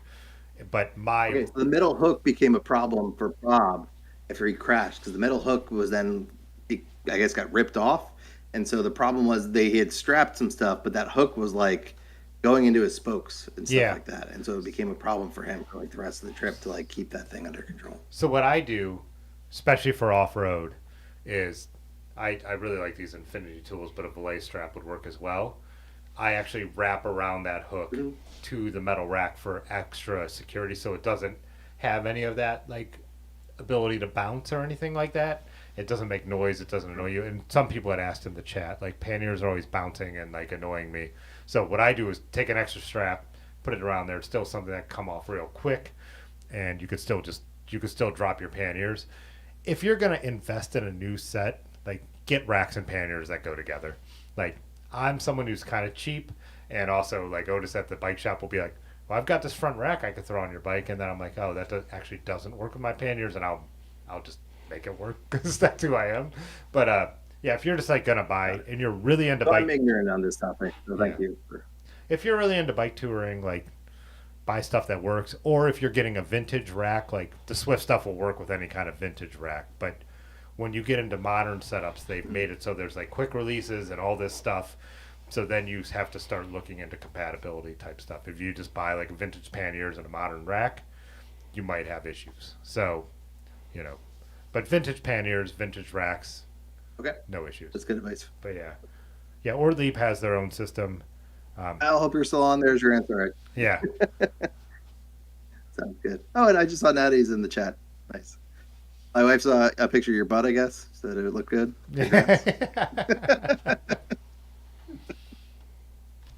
I think he was showing her.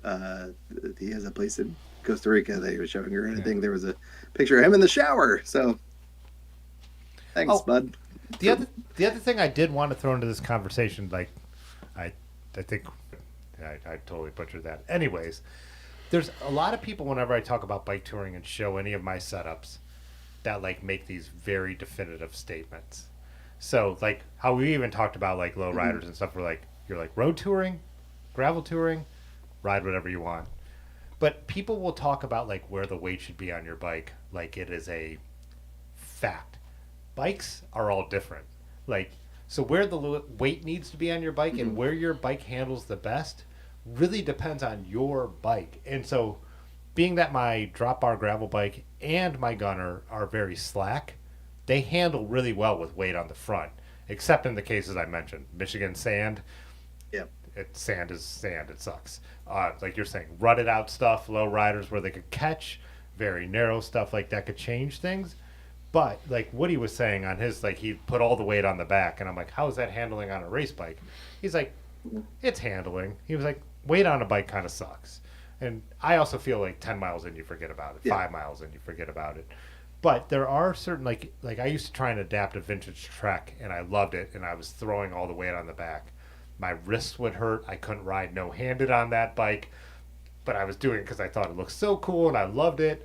And then it was like, you can't go on vacation like this anymore, right? You know, like, so Yeah. never make definitive statements about like where the weight should be on a bike because everyone's bike is different. Like, old school touring bikes have long chain stays, so you could, because that's people used to throw all the weight on the back, just like Woody's setup is there, and then they would handle fine. Yeah. Like, that's not going to be the case for every bike. So again, like people come at me in the comments like, well, how could you put the weight on the front? It's like, because the bike's slack and it handles fine. It handles better. The Gunner gets Yeah, flex in it with weight on the front that it doesn't have without it. Anyways, yeah. I feel like also this argument, not an argument, a debate I have with John, my friend that I ride with all the time, because he's also, I think, if he had done like proper tours, Panniers, it was like, is always like giving me shit for running weight in the front in the bag too, same thing. But I'm like, I am a 300-pound person. I'm predominantly, most of that weight is not on the front of the bike, it's on the back. I already got enough weight in the back. Actually putting weight in the front, I'm actually equaling out the load a lot more than a thinner or a skinny person's going to be, because I am putting all that weight. And also on that bike I have a pretty big cassette, so like the back of the bike is already the heaviest part.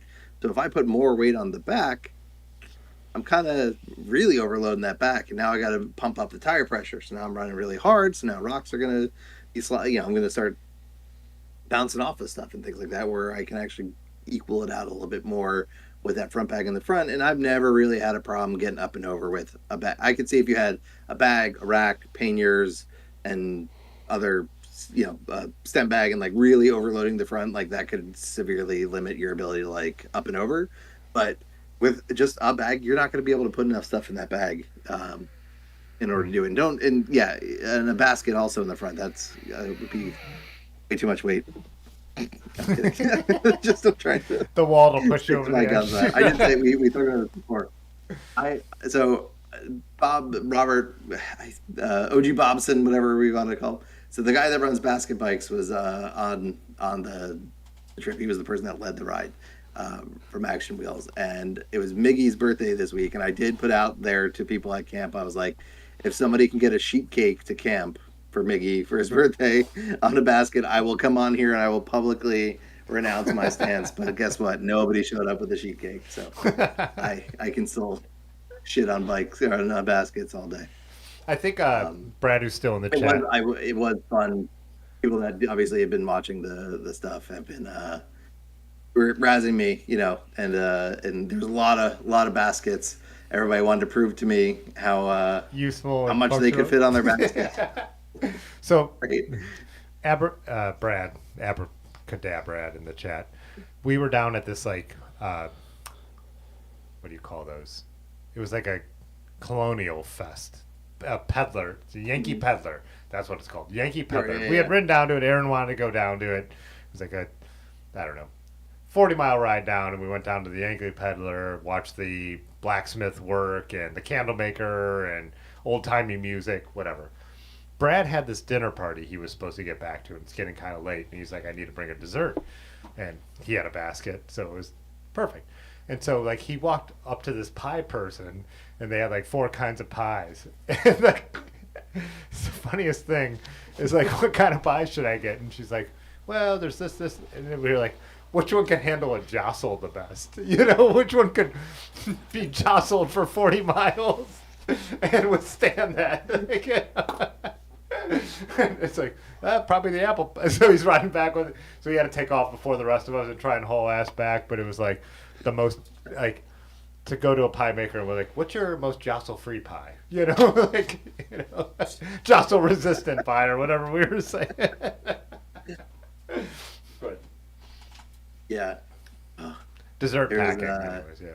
somebody. I guess there was one of the houses nearby too had some like patio furniture out for free. So some people brought those back to camp to sit on, and so of course they got it in a basket. The rack is doing all the work there. Yeah, yeah. You got straps, right? Yeah. So I got one last thing to say on baskets, right? So, um, Tim ended up hauling beer back because they were like, "Oh, you have Reuben or whatever." So Tim, young dude, um, so they like gave him like I forget if it was like 12 or 24 beers or whatever, and like put it on his rack, his basket, and we're sitting in the parking lot waiting about to like head off in like a 10-mile rail, and like his basket is like going back and forth like this, to the point where then he had to stop like another mile down and like redistribute everything. So that certainly did not sell me on the fact that baskets are any better, because it was again it's limited by the ability for the rack to freaking hold it. So nobody has great job for all 50 people that came up to me with their to show off their baskets this week. None of y'all convinced me otherwise. Keep trying. Naptown said pie durability does not get talked about I will. enough. I pride myself in my ability to change my mind. So if somebody really truly shows me something that I could not fathom doing without a basket, I will gladly come on here and talk about how they changed my mind. My favorite thing is that everyone just now, like, you Really, are the really. anti-basket guy, and everyone tries to prove to you why I know. baskets are It's great. valuable. I I love love it.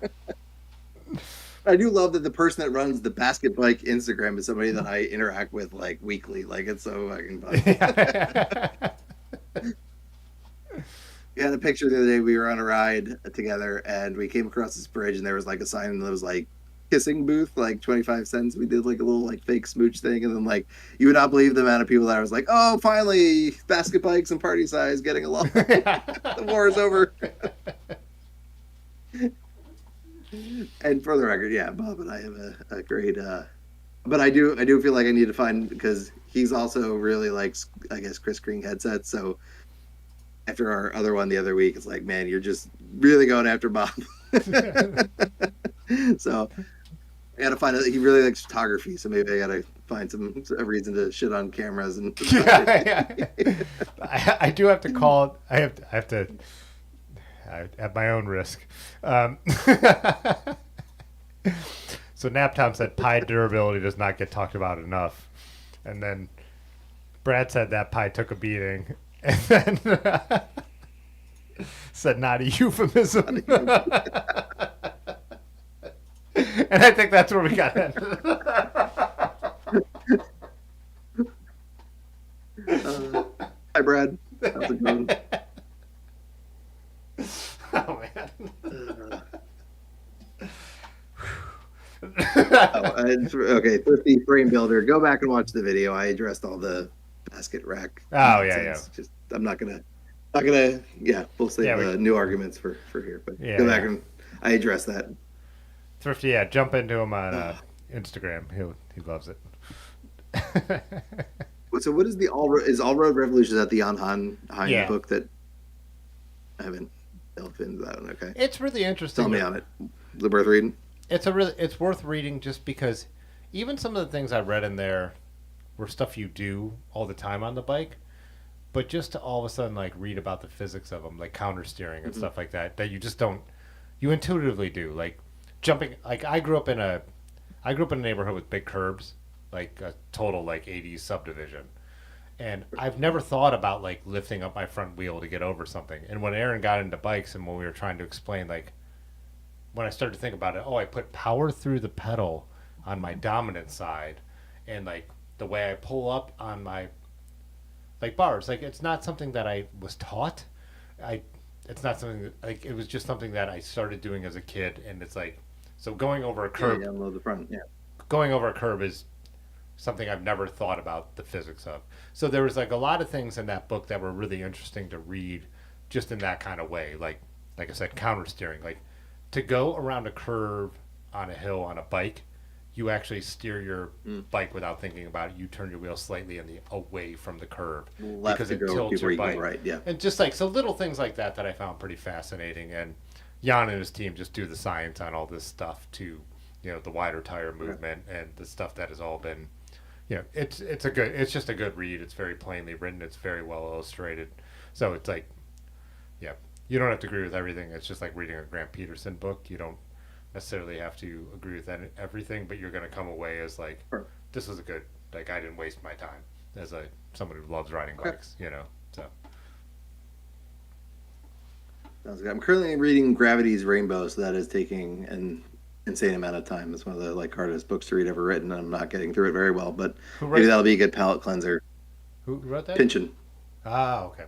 Thomas Pynchon. It is a gorgeous. It is like poetry and prose. It is an amazingly written book, but it is just dense and all over the place, and like just I think I forget how many characters come and go in the book. It's just really tough. And then I put it down for a while, and then it was hard to pick back up because I kind of forgot who everyone was. I mean, like I'm no stranger to hard books. I've done Infinite Jest, and I've done your Moby Dicks, and Yeah. I've done the whole You've done your Moby Dicks.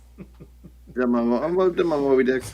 Don't worry about it. We're not going to dwell too much on that sentence. Break that down too much. What was it? The Carl of Nosgard is like 6-part autobiography that's like 1,000 pages each. So I'm no stranger to big books. This is a hard book. This is the hardest book I've ever read, and I'm not getting through it well. But we can save book club for some other time. But yeah, that seems like a nice little palate cleanser to that.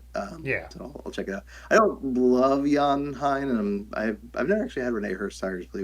I've been always convinced to steer away from them as a bigger person. I think along with Ultra Dynamico, the consensus in I don't the think big rider community, they are not for us. I do not feel like the endurance casing would be that much of a problem. So since I put the endurance casing on the Gunner, I have almost never topped up the tires. Granted, we are very different sizes, obviously, but like running standard casing, no, don't fuck with that. Most people shouldn't. Yeah. Not even smaller people. They are the I think how did Jan describe it? He described it like a sports car. They're for people who want to tinker all the time. You know what I mean? They're a pain. But the endurance casing, and I think the same goes for with the Ultra Dynamicos, like I can't remember what he calls his endurance casing, are very different. And it's like you still get the benefits of like really great tread patterns, but you're not dealing with super supple sidewalls. So if you're running tubeless, Yeah. so I think they're because my whole thing with the Reneers is like I do like on my drop bar gravel bike the supple sidewalls, and there is a little hassle that goes with it. But on the Gunner, it's the tread pattern because I ride it for road tours, but then I go mountain biking on it, and I find it's the best pattern to split the difference between everything that exists because that's just the way I ride my bike. So if you're It's fair. It's not universal. Like Dan Shy is a big Renee Hurst guy, but enough other bigger folks and I've talked to have also had problems with them. I know, I don't think anybody's ever argued with me that Ultra Dynamico, even the Robusto casings, have not been good to me.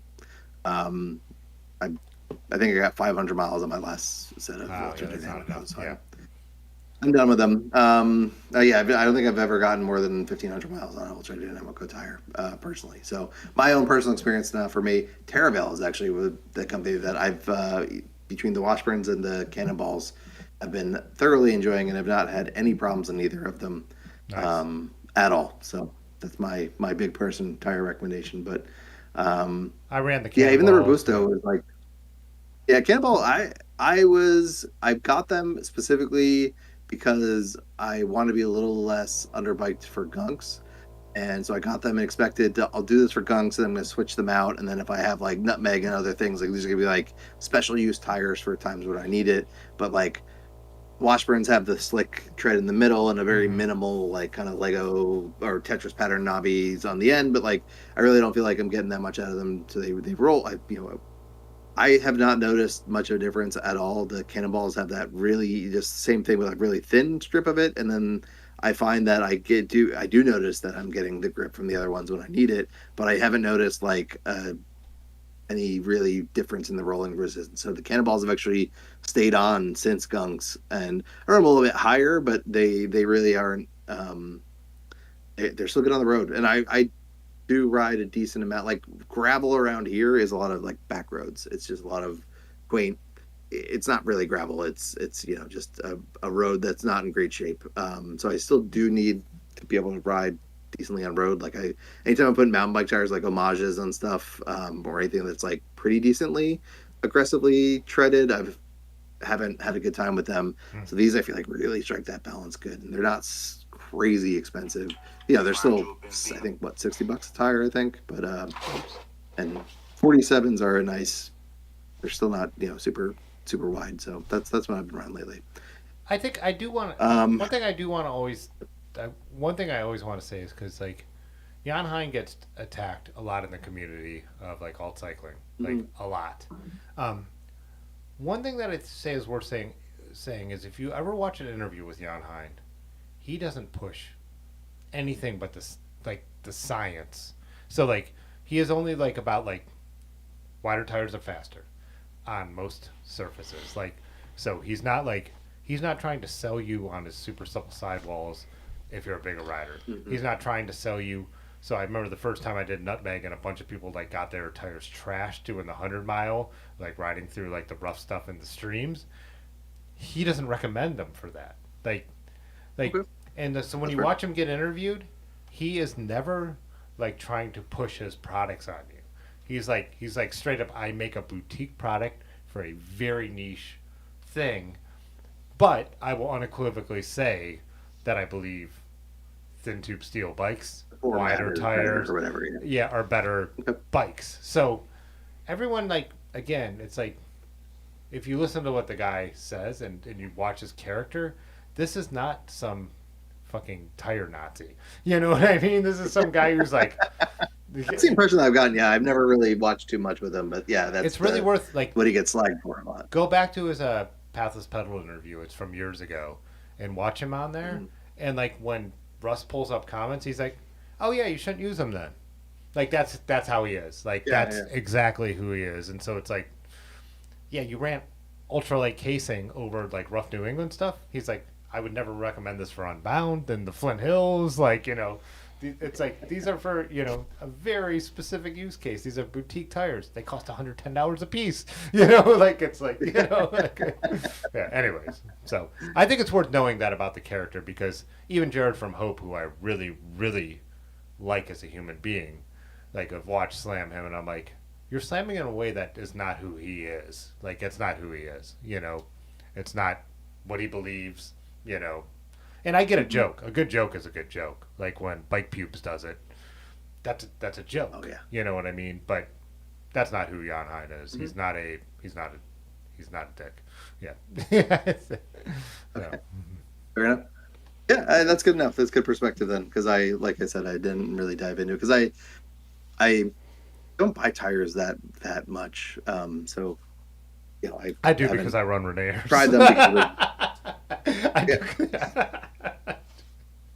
Anyway. fair. Yeah, I really never really dove into the whole his personality too much, other than he had the every once in a while, like what did he claim something I forget it was like Unbound a couple years ago, like oh Renee Hurst swept the podium or something like that, and it was like two people or something. So like I've seen him like make some statements that then people like shit all over. So yeah, it's good perspective. it's I hilarious. will It's dig a in. That German makes sense. guy who bought a French name and is living in the Pacific Northwest. There's a lot of things going on there. Yeah. Because it was Compass. Do you Like remember a good Compass? sciencey delve into stuff. Yeah. Yeah. Do you remember Compass tires? That's what it was called. Oh no, no. That was his brand name. And then he Okay. Rene Ayres is the name of a French frame builder that he admired, and he actually approached the family and was able to buy the name from them. Yeah. Anyways, Gotcha. Okay, that makes sense. definitely riding Mary stuff. So Not like Von Dutch got started or something like that. It was something similar. yeah. Like they bought the name from the family or something like that. Um, what what tires of like in the Reneers family are you liking? So it's actually really simple. It's like he gives them all like mountain pass names, some are for the Yeah, Tour yeah, yeah. Divide. Like Antelope Hill and Yeah, and it's like so funny because I don't pay attention to him like the 42 Navis because he only had well for a while we only had two tread patterns. Now he has entered the okay. center one. So I always just look into the tread pattern and then the casing and the width. So it's like that's how simple their tires are. So I know on my gravel bike I run the Hurricane Ridges, which are the 42, and I run them in the standard casing, which I would not recommend. That's more a bike I run as an endurance road bike, and then I can go off road on. But yeah, I run the 55 knobbies on the Gunner in the endurance casing, and that to me is like just the perfect. Like I'm gonna do a road tour for 5 days in a week on a sweet bar bike, and it's gonna be fine on the road. A little bit buzzy, but not crazy. But then I'll also go mountain biking on those tires. So I'm trying to think of what those ones have a name from the Tour Divide too, and I can't. I just don't pay attention to it. That's not the kind of person I am. Like I don't. Otis stocks them. He knows that mine are gonna wear out. He keeps a couple extra ones at the store for when I come in and get them. But yeah. Speaking of Tour Divide, they're all the Grand Depart happened, right? They're all on their way. I think Bradley starts this week. I think. No, the Tour Divide. The guy who's gonna win it has probably already won it. He's gonna be the first. Really? He's probably gonna be the first sub 12-day winner. Wow. The weather conditions lined up perfectly, so I watched the update this morning, and depending on how long he slept last night, the Tour Divide for the winner might already be over. He just smashed it. Okay. Yeah. So, and then Leo had to drop out because her asthma got affected by the smoke and the dryness and the altitude, unfortunately. So the winner of the I watched their documentary thing, so yeah, I know that's a problem. Yeah. So, but she came through our area on that thing. I know some of the local people went and rode with her for a little bit. How they're all mainly the comments were she's so nice, but she's so fast, like we couldn't keep up. Yeah. And these are people that are pretty good hitters. So yeah. When you see the Instagram stories of people waving and smiling at Leo and then jumping on, it's so funny because she is so friendly and so bubbly, and then she just destroys everybody. You know what I mean? Even her updates on the Josh Ibit updates I watch, it's like she's like, everything's going good. I'm just having so much fun out here, and then you look at the pace she's pushing, and you're like, oh my god, it's just insane. There's no one like her. You know? Yeah, too cool. We want to it's almost 11. Yeah, why don't we end it. So I won't be live streaming next week because we'll be on our bike tour. We're doing the Aldo, Ohio to Erie, starting in Portsmouth and then riding back home. So 2 weeks out, next Monday, send me a text with whatever theme you come up with. I'll see if I can keep it going. This one, as we were standing around the driveway before night moves on Friday. I was like, at the time, I hadn't thought of anything yet.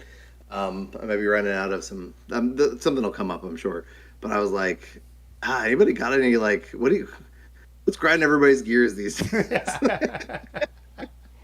And a couple people threw things out I don't agree with that. I can't be on that side of that argument. I forgot they were, but yeah. So did not have any until Sunday morning. Was like, that's what I'm gonna do. Yeah. So maybe over the next 2 weeks, it was very organic. Something else will hit you. If not, this is still just we could come up with just a normal topic. It doesn't always have to be a hot take. It's a great jumping off point though to have some some level. No, I do and I'm people that just tuned in this and maybe don't follow me. I'm the most positive person ever. So it's kind of nice. Brad was reached out to me and asked me questions at the point. I'm like, no, I actually kind of like getting to be a dick on this because it's the only platform where I'm ever negative, even a little bit. So it's kind of nice to let that side of me shine for even just a little bit. I know we usually spin off into more positive topics, but it's fun. And like I said, the baskets one has unleashed, just woken something up in people. Yeah, I know. We'll never really top feel it. Strongly about baskets. We'll never top it, but I think the other thing is maybe it's like basket bike revisited or something. Now we just why they still suck. Yeah. So next time, maybe put pictures in the Discord of whatever you think will impress me to the point that I'm going to change my mind. I'm ready. I'm willing. Yeah. I'm not going to say no just for no. So maybe 2 weeks. You got something really amazing to show me? Bring it. Maybe 2 weeks out, it is Party Size Cycling roasts your basket setup, something like that. I'm up for it. Let's do it. All right, man. Always great to chat. All right. Have a good night, everybody. Yeah, good night. Okay, bye. All right. Okay, Yeah. this time. Fitzwater photo.